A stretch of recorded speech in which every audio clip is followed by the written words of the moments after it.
GolfWRX.com. This is the Quest to Qualify, brought to you by Cobra Golf and Cobra Connect.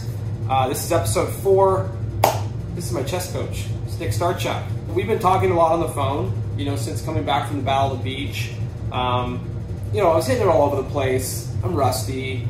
But we're going to use the first kind of best ball round, which is the kind of tournament round that I actually kept my score. And using the Arcos app and the information that I've shown you, you can follow me on Arcos, so you can see it as my coach, see what I'm doing. Yep.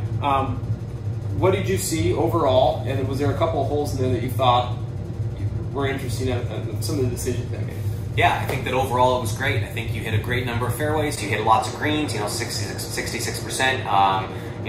You putted really well, no 3 putts, a couple really long bombs. You made the putts when you had to make them. So overall, I think that those things were great.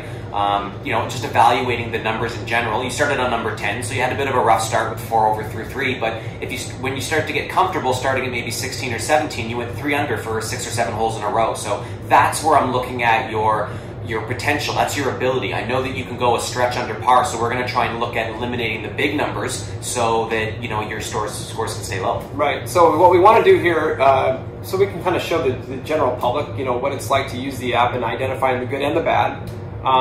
So the first thing that you sort of picked out was the hole that you thought I actually played pretty smartly, which is the second hole, par 5 at Hammock Beach. It's at the Ocean Course. So we have it blasted up on the screen here. So kind of look at that hole.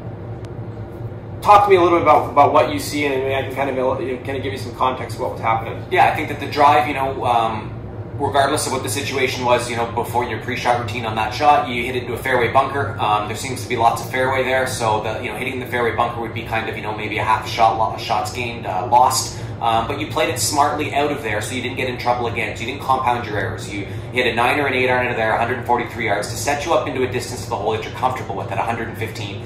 And I think when we look through the app, that 115 to 125 is your sweet zone. So you were able to hit that 115-yard shot close to the hole, made the putt, and that's how you execute a strategy coming from a challenging situation like a fairway bunker. Right. So now we're going to go to a hole I didn't play so well.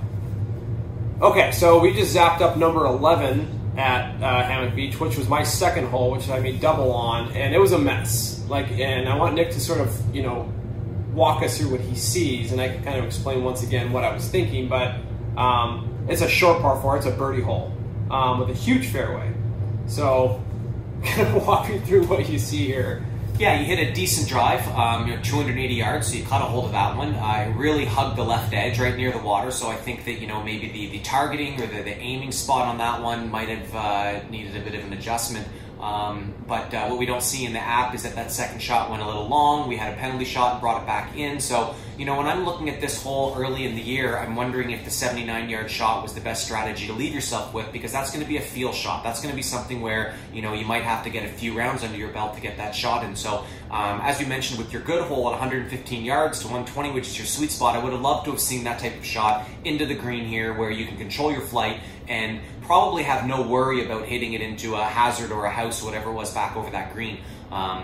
So, looking at this in hindsight at 360 or 370 yards, definitely birdie opportunity, and we want to make sure that you're hitting a ball into the green that you're comfortable with to maximize the chance of birdie. Right, so, and just truth be told, at this point in the game, and this is something I'm working on mentally, is, it's the second hole. So confidence with the swing isn't quite there, and I'm still trying to feel my way. I'm kind of making up golf swings as I go. But even then, I had no strategy, right? So at that point, you're starting to see a player that is battling his swing but still doesn't even know what direction he's walking. Right. And those two are not related. They shouldn't be related. I know guys that are hitting it all over the place that still have a routine, still have targets, and can still keep it together. So, so Holly, I can't make decisions like that.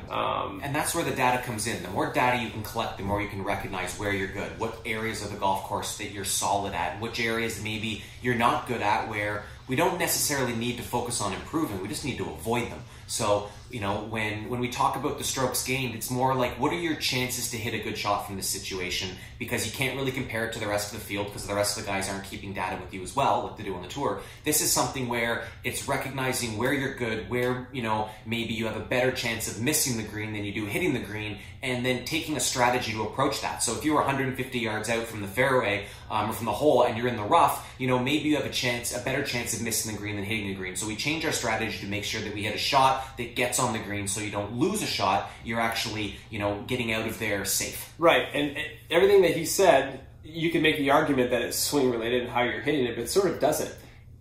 Not at your level. No, I don't think it is. I think it's more about being comfortable with what you're trying to do and then being comfortable with the strategy you're going to take. So if you're not comfortable with where you're trying to go with your golf ball or know where the ball's going to go, then it's hard to create a strategy out of that. And that's where I think that you look at the 30 and 40 handicappers. You know, pre-shot routine and strategy and where to go with the golf ball might not be the most biggest priority. It might be, let's make contact and let's get it forward without getting it in trouble. So this is all about trying to get you into a mindset walking into your golf ball where you know what you're going to do. Right. So that's basically it. I mean, that's kind of the point of this video, is to see how I'm evaluating this with the guy that I'm working with Nick. And you know, like he said, like, you know, it's a performance-based chess game that we're trying to map out. And as we go along, another thing that I'm going to do is, you know, I have the yardage book from Sahali, using the app and using the yardage book to start to pinpoint where we think I should be hitting it. That'll be a video that we do here closer to the qualifier.